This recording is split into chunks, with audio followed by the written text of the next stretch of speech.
Assalamualaikum warahmatullahi wabarakatuh. Kami dari Kelompok 3 ingin menjelaskan sistem pencernaan manusia.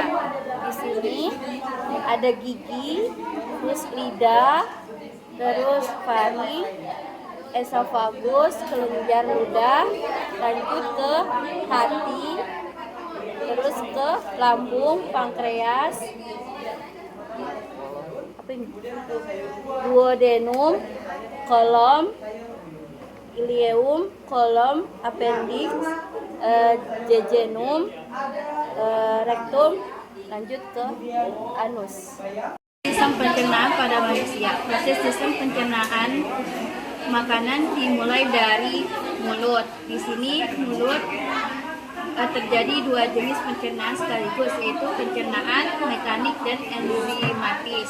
Pencernaan mekanik dilakukan oleh gigi yang mengunyah makanan menjadi bagian kecil, sedangkan pencernaan enzimatis dibantu oleh air liur dari kelenjar lidah yang mengandung enzim amilase untuk mulai memecah karbohidrat. Lidah membantu mencampur makanan dan mendorongnya ke tahap berikutnya. Selanjutnya makanan masuk ke faring, lalu ke kerongkongan atau esofagus.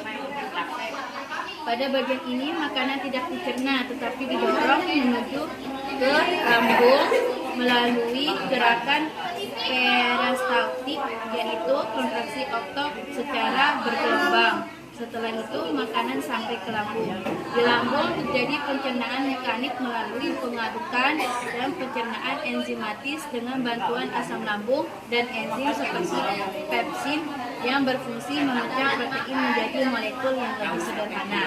Kemudian ke pankreas membantu proses pencernaan secara kimiawi. Pankreas menghasilkan enzim-enzim penting seperti amilase untuk karbohidrat, lipase untuk lemak, dan tripsin untuk protein. Enzim-enzim ini dialirkan ke usus halus untuk membantu membentuk makanan menjadi zat yang lebih sederhana. Selain itu, pankreas juga menghasilkan cairan bikarbonat yang berfungsi memecahkan asam dari lambung agar tidak merusak usus. Usus halus merupakan tempat utama terjadinya pencernaan dan penyerapan zat makanan. Di sini, makanan yang sudah dicerna di lambung akan diproses lebih lanjut dengan bantuan enzim dari pankreas dan cairan empedu. Setelah itu, zat-zat gizi seperti glukosa, asam amino, vitamin, dan mineral akan diserap ke darah melalui dinding usus. Usus halus memiliki permukaan yang halus sehingga penyerapan dapat berlangsung secara maksimal. Menyerap air dan sisa mineral dari makanan yang tidak tercerna. Setelah air diserap, sisa makanan akan menjadi lebih padat dan membentuk feses. Di dalam usus besar juga terdapat bakteri baik yang membantu menguraikan sisa makanan serta menghasilkan vitamin tertentu yang bermanfaat bagi tubuh. Appendix adalah bagian kecil yang menempel pada usus besar walaupun tidak berperan langsung dalam proses pencernaan.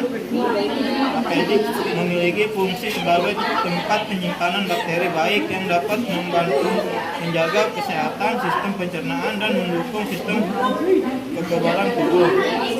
Rektum merupakan bagian akhir dari usus besar yang berfungsi sebagai tempat penyimpanan sementara feses. Ketika feses sudah terkumpul dan cukup banyak, rektum akan memberikan sinyal ke otak sehingga timbul keinginan untuk buang air besar.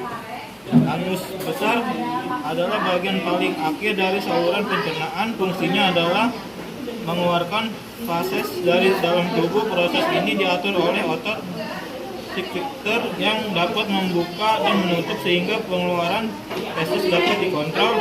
Enzim dari pankreas membantu pencernaan karbohidrat, protein, dan lemak, sementara empedu membantu mengemulsikan lemak. Proses penyerapan nutrisi utama terjadi di jejunum dan ileum, di mana zat-zat makanan diserap ke dalam darah. Kesimpulannya, sistem pencernaan manusia, bakteri secara berurutan mulai dari mulut hingga anus dengan melibatkan pencernaan mekanik dan enzimatis untuk mengubah makanan menjadi zat yang dapat diserap tubuh.